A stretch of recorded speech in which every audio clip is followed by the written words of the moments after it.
રાજકોટ જિલ્લાના ધોરાજીના જૂના ઉપલેટા રોડ પર રોડ રસ્તામાં બોલેરો વાહન ખાડામાં ફસાયો।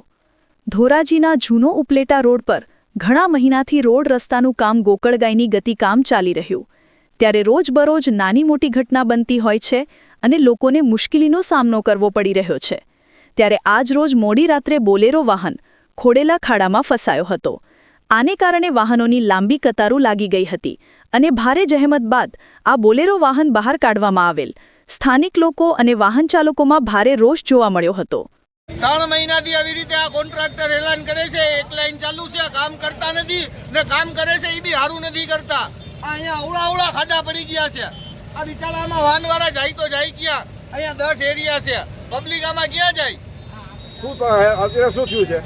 અત્યારે આ લોકોના ખાડા કરી નાખ્યા છે ને કોઈ ડાયવર્ઝન દીધું નથી ને કામ કરતા નથી। દિવાળી પહેલાનું 3 મહિનાથી આ કામ નથી કરતા, એમને એમ રાખીને વયા ગયા છે। અત્યારે શું થયું છે? અત્યારે ગાડી ફસાઈ ગઈ છે, જોઈ લ્યો, અવળો ખાડો છે, અવળો। એને भी नुकसान आधो वाला हमने 5000 किए हैं।